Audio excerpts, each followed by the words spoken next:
On this episode of PWNED, Star Wars The Old Republic writer Alex Free joins us in the studio. Matt talks to the executive producer of sci-fi shooter Syndicate. And we put your questions direct to Battlefield 3 executive producer Patrick Bach.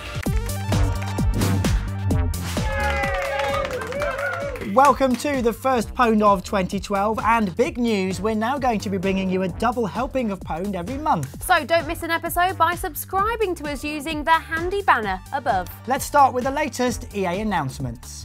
Street Network's been revealed for FIFA Street, which lets you capture videos of your best tricks and share them with other gamers online. In addition, you'll be able to track each other's progress throughout the game in World Tour Story Mode and head-to-head online sessions, and follow each other's status in EA Sports Football Club. You can embarrass opponents in FIFA Street with your silky smooth skills from March the 16th. A new feature in the show now. We started asking you for your questions to put directly to producers and developers of your favourite EA games. Answering your questions this time is Battlefield 3's executive producer Patrick Bach, and he joins us from DICE in Stockholm. Hi there Patrick, how's it going over there? Hi. Well, everything is dark here in Stockholm, but everything is fine. Oh, okay, well that's great. Let's crack on with the first question. Now we have Kurt Big 50. They want to know, did you feel snubbed by the brain-dead voters at the VGAs for not giving you Best Shooter? Well, snubbed, brain-dead, I wouldn't go so far, but yes, we are a bit surprised actually. So we're getting a lot of prizes from other outlets, so I think there's a lot of people thinking that we do have the best shooter of the year.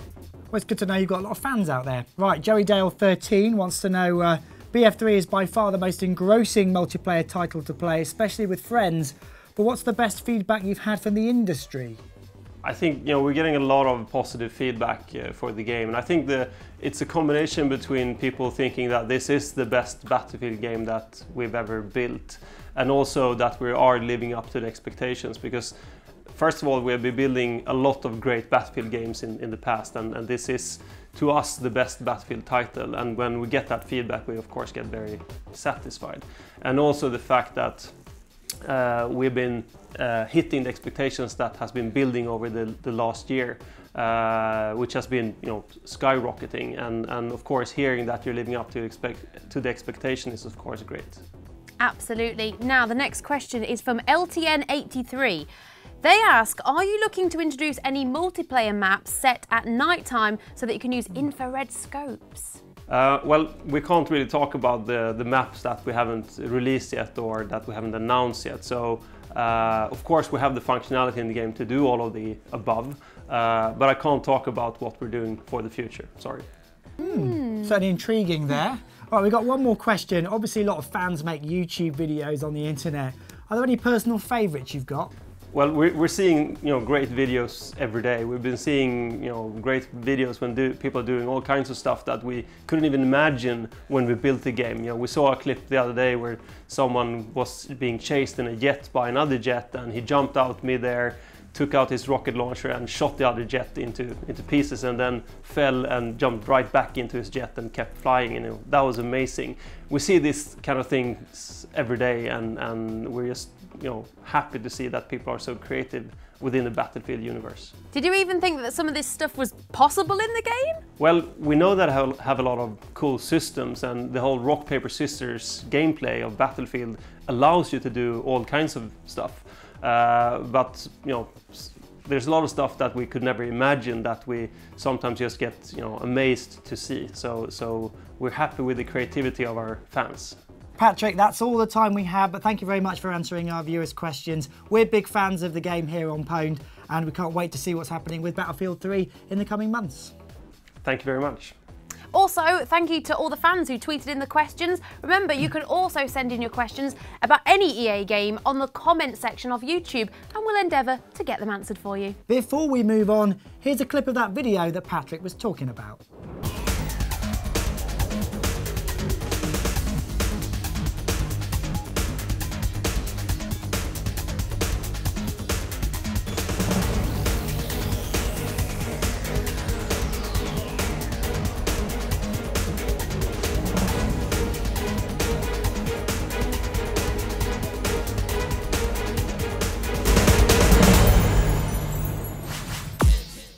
OK, Okay, after that bit of excitement, still on a Battlefield 3 tip, it's now time to announce the winner of the BF3 goodie bag from the last episode. That's right, the bag of swag goes to Stephen Pettinger. Congratulations, that prize will be arriving through your letterbox at some point in the future. Indeterminate. Thank you for all those who got involved in the competition, and also thanks for all the likes on the last show. As always, they're greatly appreciated. Yes, they are. Right, Syndicate is out in a few weeks, which made it the perfect time to interview the game's executive producer, Jeff Gamon. So I did. So Jeff, Syndicate's back, but it's from a different perspective this time. Yeah, it's a very different perspective. We've taken the original, the classic, taken everything that made it such a classic, the world, the brutality, the agents in their trench coats, and we've now put you in the boots of those agents from a first-person perspective. So what syndicates can we see in this game? So there's 3 syndicates who are vying for market share in North America. There's Eurocorp, you're an agent of Eurocorp, and then there's Aspari, and then there's Cayman Global. The syndicates have taken over from government. You know, they've become so powerful through their basically market dominance and their money. So the war for market share is now quite literally a war, and the agents are at the front line of that battle. Now in Warfare you get weapons. What sort of weapons will we be firing in this game? There's a huge amount of weapons, many of which are kind of familiar ballistic weapons, but we're taking many of the classic, what we call the legacy weapons from the original Syndicate, and brought those back to life as well. So you'll have obviously the minigun, the flamethrower, the laser, what we call the coil rifle now. And being set in the future, these agents are modified somewhat, aren't they? Yeah, they're equipped with a Dart 6 chip in their head, but this is a militarized version of the consumer chip, and that enables them to breach or hack into the digital world around them and attack using that. So they can hack into the digital systems in the environment, but also into the digital systems in the chips in the heads of the enemies. Is it primarily an FPS, or has it got RPG elements in there as well? It's got a lot of kind of what I would call action-adventure elements in there as well. So there's a lot of character progression. It's a Starbreeze game, so it goes big on the story and great storytelling and performances as well. And it's got the single-player campaign, but it's also got multiplayer co-op in there as well. Co-op mode is what really brings the original back to life. You're 4 agents and you're raiding enemy territory, basically taking on the enemy forces together. So you can kind of have healing powers as well as aggressive powers. So you can kind of like play the role that you need to play. So you can have a healer and you can have a tank. It very much becomes a kind of a raid gameplay based on the makeup of the team. Jeff, for anyone that played the original Syndicate, what things can people see here that might bring back a few memories? We go back to some of those classic missions from the original. For example, Atlantic Accelerator, which everyone will remember as... that was hard. That was a really tough level. It's the final level of the game. And we go back there. This is now a platform in the middle of the Atlantic run by the Syndicate Cayman Global. You're going in there and raiding their base. And what will make it so tough this time around? Well, there's obviously the boss agents that you have to take on. Each agent has their own kind of set of skills and attributes that you have to work together cooperatively to take them out. Excellent. Look forward to working together and kicking some Syndicate augmented human butt. Yeah, I'll see you online then.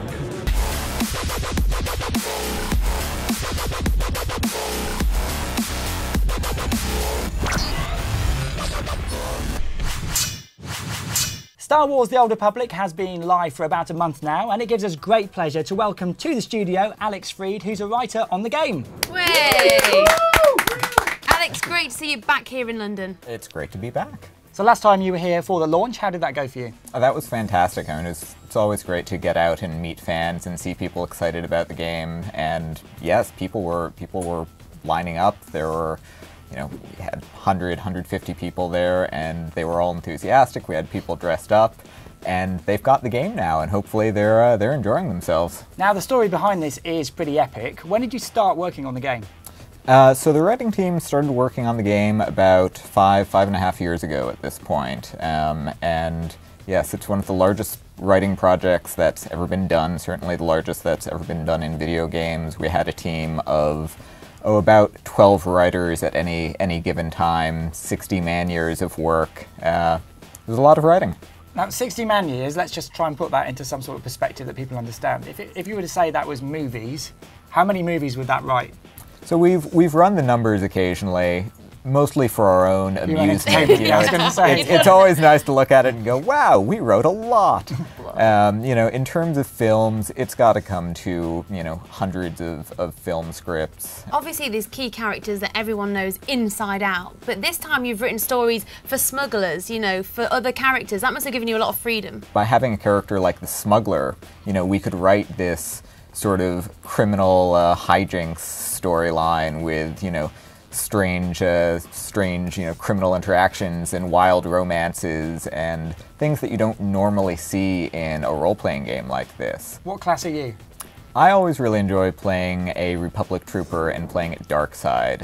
Yeah, there's nothing quite like playing the dirty cop in a good civilization, so that's a lot of fun for me. This being such a massive universe, how do you deal with continuity in it? Because that must be a massive job. We all work in one sort of big open room, so, you know, whenever anyone, you know, has something that might come into conflict with someone else's story, they can, you know, shout something out and say, hey, is anyone doing anything with this crime lord that the bounty hunter dealt with back in chapter 1? I'd like to kill that guy off, but does anyone else have plans for him? And, you know, someone else might, you know, gently raise their hand and say, yeah, actually, I just killed him off myself. Or, you know, more likely it's, yeah, sure, that sounds fun. There's always the concern that we're going to either tread over our own work or tread over, you know, something in the film, something in the novel, something in the comics. And of course, the folks over at Lucas also review everything we do. If we try to blow up Tatooine 3,000 years before the movies, they'll gently remind us, you know, we actually used that planet in the film, so if you can, you know, if you can at least put it back together after you... Somehow. Yeah. And what about characters? Are there any that you've really grown fond of? Or? Oh, sure. You know, I was the main writer for the Imperial Agent storyline, so a lot of the characters in there I got, you know, you get attached to. The Imperial Agent companion characters, Cleo and Scorpio and Dr. Loken, like those are probably some of my favorite characters to write. Now, the first content patch has just come out for the game. Can you tell us what sort of things people might experience in the game? So obviously there is always the little polish issues, you know, the refinements, the changes to systems, the little tweaks to skill trees, that sort of thing. But what we're really excited about is, you know, the new content, the new operation. You know, you now have the full-fledged Hut Hospitality operation where players get to fight against the supreme mogul of the Hut cartel and take down him and his forces. That's the sort of thing that, you know, we know people are very excited about, you know, endgame operation content, big group content. So you'll be seeing plenty of that sort of thing in the months ahead, as well as, you know, content geared at other sorts of audiences. Well, thank you very much, Alex, for joining us on the show. And if you want to get involved and jump into the Old Republic, it's out on the PC now. Well, that's it for the first show of 2012. We'll be back right here in roughly 2 weeks' time. Yes, we will. And don't forget, if you want to subscribe to us and follow us, you can do so by tickling the banner above.